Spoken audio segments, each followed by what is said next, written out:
आ जाएं।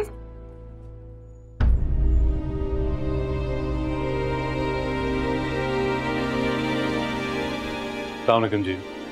वालेकुम अस्सलाम, बैठे।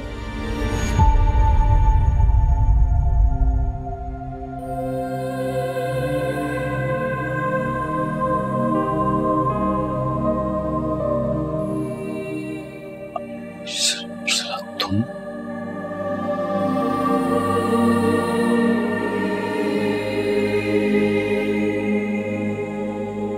क्यों आतिफ,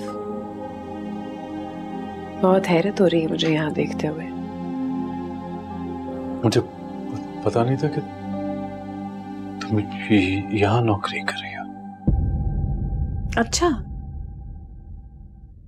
तो तुम्हारे ख्याल में मुझे कहाँ होना चाहिए था आतिफ? किसी बदनाम मोहल्ले में, किसी नाच घर में, या फिर किसी निचले दर्जे के पेशे में रुस्वाई और जिल्लत समेटते हुए?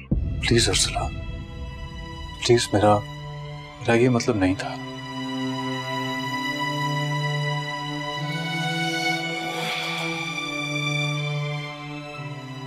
मगर तुम्हारे किसी मतलब से मेरा कोई मतलब नहीं है बात। जानती हूँ बहुत मायूसी हो रही है तुम्हें, मुझे जलील करने का, मेरे पे कीचड़ उछालने का एक और मौका तुम्हारे हाथ से चला गया।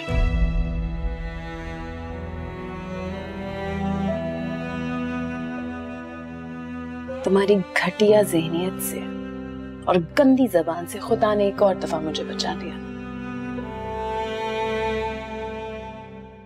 इसलिए अब तुम यहां से चले जाओ,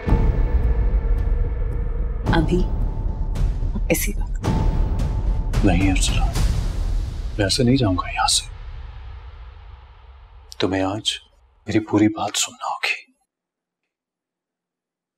सारा कसूर मेरा नहीं था, मेरा नहीं था सारा कसूर अर्सला। तुमने मुझे एतबार के काबिल क्यों नहीं समझा? मदरसा चाचा जब तुम्हें पहली दफा लेके गए थे, तब से लेके अब तक तुमने मेरी गलतफहमी को दूर करने की कोशिश नहीं की अर्सला।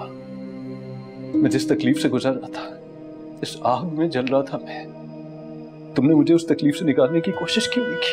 क्यों नहीं निकाला मुझे? क्यों रहम नहीं किया तुमने मुझ पर? बताओ। रहम? यही कहा ना तुमने?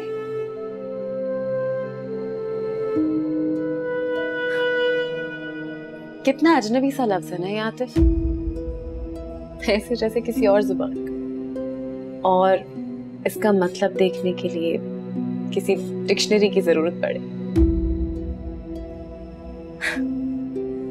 रहम, रहम।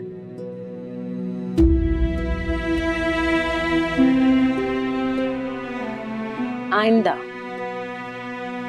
मेरे सामने ये लफ्ज कभी इस्तेमाल ना करना, क्योंकि मेरी जिंदगी में इसका कोई गुजर नहीं है। सुन रहे हैं आप?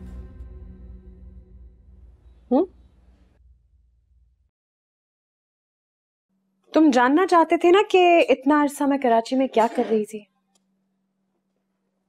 तो सुनो, मैं वो कर रही थी जो इस मुल्क की हर खुददार और मेहनती औरत करती है, जो बदतरीन हालात में अपने खानदान की ढाल बन के खड़ी होती है, जो अपनी मेहनत से अपना रिज़्क़ हलाल कमाती है।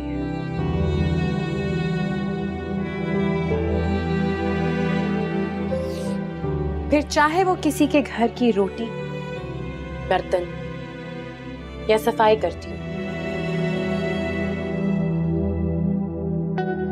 या फिर किसी बहुत जिम्मेदार पोस्ट पर बैठी हो, अपने ऊपर उठने वाली लाखों उंगलियों से बेनियाज। अब पता चला आतिफ कि मैं कराची में क्या कर रही थी?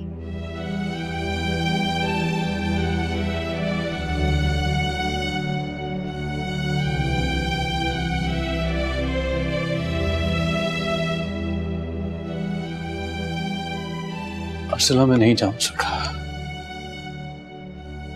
कुछ नहीं देख सका मैं मेरी बदनसीबी ने मुझे इजाजत ही नहीं थी कि